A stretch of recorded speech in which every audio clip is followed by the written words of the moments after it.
What do you think about this new current trend of just video essays? Okay, so you've made some long video essays before, right? Can't imagine how much work they take, but I've noticed a trend where video essays have just gotten longer and longer to the point where it's just now we have a 4-hour video essay. Yeah. And what do you mean? There's 8 hour. Yeah, it just yeah.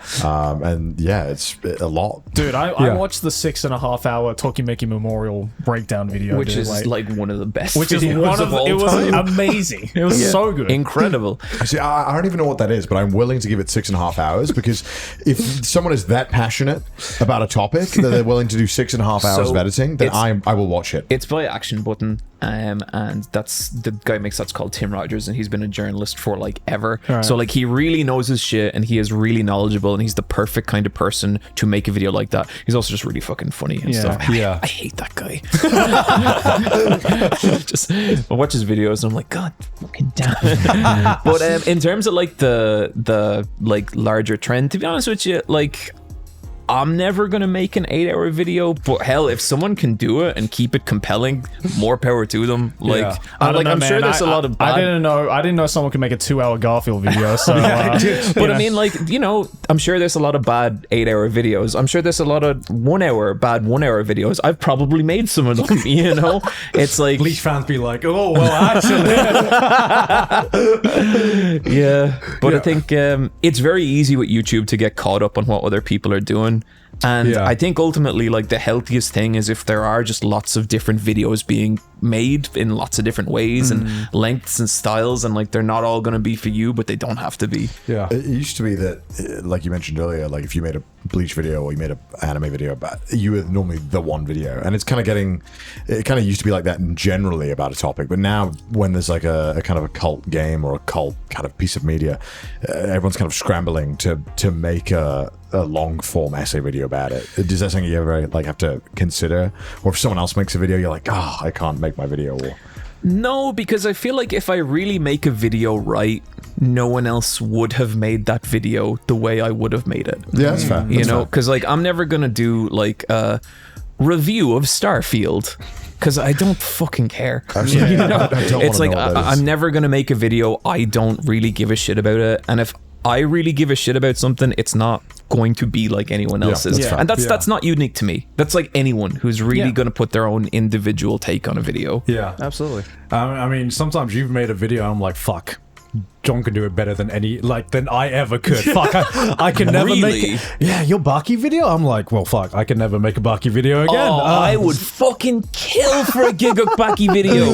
What are you talking about? That's insane. Bro, you did it so well though, man. You did. Yeah, but I did it well because you're watching the end product of what I did. If that went through your pipeline and your dude, that video would be fucking hilarious. What are you talking? Make a Baki video. Shut the fuck up, make a Baki video. Boys, you're both fans of each other, okay? Yeah. You can Stop both make the videos, dicks, alright? You better both make good videos. No, I just want to see him make a Baki video. That's why he's the GOAT, man. That's why he's the GOAT. Has there ever been someone who is in your community who has just been extremely persistent emailing you to make a video about one topic and has not given up? Oh, constantly. Yeah. There's one guy, and I think it's like this Lego thing. I think it's called Zoids. Yeah. I have been getting emails from him for about 6 years. And I'm like, I never know what Zoids video from you would be fucking awesome. I don't know anything about it, and I just look it up and I'm like, what the fuck? And he's real, but the thing I always say is, do you know who should make a video about that? Him. Yeah, and it would probably rule. Yeah. If he took a fraction of the time he spends writing me emails and made a video about it, it'd probably be class. You brought up a very interesting point with how you started YouTube, which is if we've said anything to piss you off in our videos, make a video. Let it cook, and then just do a John and just make a video. Make a video. Make And then a career out of it. Yeah, man, and make a career out of it. Totally. End up on an extremely successful podcast for reasons you're not quite sure of. No, do you ever miss old Anitube? No. Me too. I mean, I feel like Anitube though is because our audience is so new and so different. I feel like it doesn't hold the same weight. I think that it doesn't to you that it might have to the audience. I mean, Anitube for a time was actually a genuinely, I think, really special, interesting thing, and like, you know, a lot of great videos came out about that, and like it did really deepen a lot of my understanding about anime and like just how to appreciate media in general.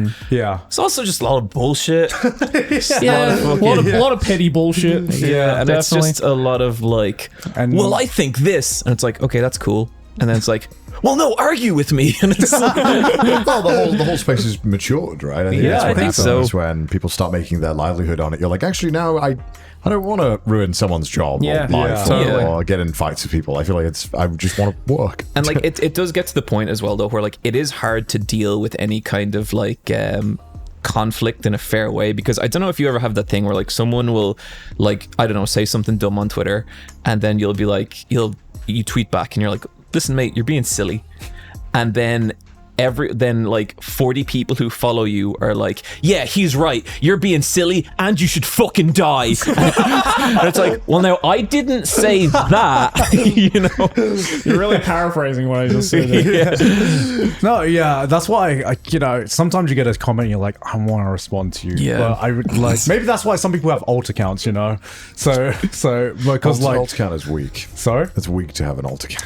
Yeah, but sometimes I just want this person to know that I disagree with him without millions of like my like it almost feels like when I have like followers that back me up, I'm like, guys, I don't need your help, I got this, okay, I got this, okay, don't worry. There's always going to be that your platform and size behind it there, regardless if it's an alt. No, exactly. Right? So but you like, you live with. I have like responded to people like a bunch of times, and like more than I should have, and every time I always think it's going to feel great, it always feels just bad. Yeah, that's right. You just don't. You just don't. Yeah. You just sit there and you let it stew. But there's that instinct, you know, where you just see like a really shit take and you can just feel the vein in your forehead thickening. Yeah, it's just like, God, I just want to just out of that fury comes like a clever comment, and you're like, oh. It's like, I just thought of a great dunk. Those 5 minutes where you've drafted the tweet but you don't post it are the most powerful mental there's actually you have. A wrestler who I think has found this really beautiful solution to this. Whenever anyone talks shit to him on Twitter,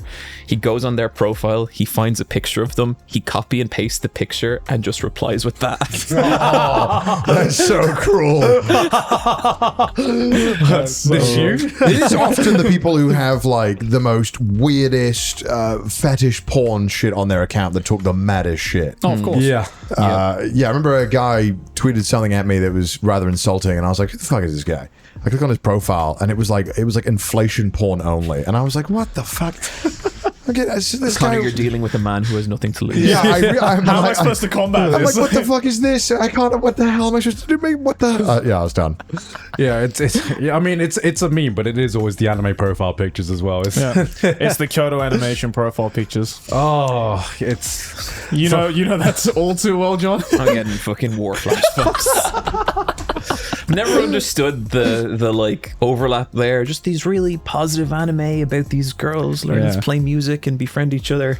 It's just the fucking most insane people you will ever meet. Yeah, I love it. And you know, you can always tell when you piss off like a fandom, because you know there's just some sort of irony in here where it's just a person criticizing you for, you know, talking about Bleach or something, and it's just like the most obvious Bleach fan account who just like goes home, sleeps, worships Kubo. Yeah. I remember one time the best example of this I've ever gotten was someone got really mad at my Shenmue 3 video. Yeah. Wasn't it a bad game? And I think so. And I thought the critical consensus was that it's bad. Yeah, but you know, what are the critics? Anyway, but like, look, if someone is not like delegitimate for liking that game. I'm not saying that, but this person, they had Shenmue in the title of their thumbnail, but I responded back to them just being like, okay, person with Shenmue in their tag. But then when I looked at their profile picture, It was them with Yu Suzuki, the maker of Shenmue. So this person, I think it's Yu Suzuki. Maybe I'm fucking that up. No, it is. It was so like actually, yeah, like it was them at a fan meet and greet with that person. And look, that guy loves Shenmue. Yeah. you're never going to change that man's mind. Yeah.